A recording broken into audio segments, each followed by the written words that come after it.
મારું નામ લુવાર આદમ છે। ગામ સુખપરવાનો રહેવાસી છું। હું મતદાન કર્યો છે ને આમ જનતાને કહેવા માંગુ છું કે મતદાન કરો, અચૂક કરો। મતદાન કરવું જરૂરી છે। વધારેમાં વધારે બધા જે મતદાન કરો એ તમારા માટે સારું છે। મારું નામ ભારતી પિંડોરિયા છે। મેં મતદાન કર્યું। હું ગામ લોકોને અપીલ કરું છું કે તમે પણ વધુમાં વધુ મતદાન કરો। મારું નામ જયપાલ લક્ષ્મીબેન મનજી છે। હું ગામ સુખપરોહાથી અને આંગણવાડી વર્કર તરીકે ફરજ બજાવું છું। અહીંયા ડ્યુટીમાં અમને મતદાન કરવા અહીંયા આવ્યા છીએ, એટલે બધાને ફરજ છે મતદાન કરવું જરૂરી છે। અમે કરી આવ્યા એટલે ગામને પણ બધાને સપોર્ટ કરીએ અને કહીએ છીએ કે તમે પણ મતદાન કરો।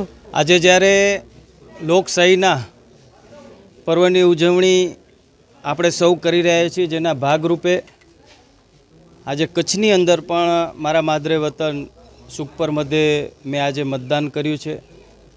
સૌ પ્રથમ તો હું આપના માધ્યમથી સૌ મતદારોને અપીલ કરું છું, લોકશાહીના પર્વની આપણે ઉજવણી કરીએ, આપણે અચૂક અને ફરજિયાત આપણે મતદાન કરીએ। જે મતનો અધિકાર આપણને પ્રાપ્ત થયો છે એ અવશ્ય મત આપણે કરવો જોઈએ।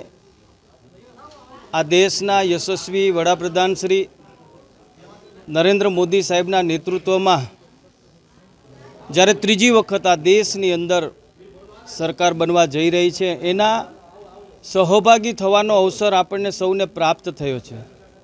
ત્યારે હું પણ સૌને વિનંતી કરું છું આપ પણ સહભાગી થાઓ, કારણ કે છેલ્લા 10 વર્ષની અંદર નરેન્દ્ર મોદી સાહેબના નેતૃત્વમાં કેન્દ્રની સરકારે અનેક વિકાસના કાર્યો આ દેશની અંદર, અનેક ઐતિહાસિક નિર્ણયો આ દેશની અંદર અને જન ઉપયોગી યોજનાઓ આજે ઘર અને ગામડા સુધી પહોંચી છે।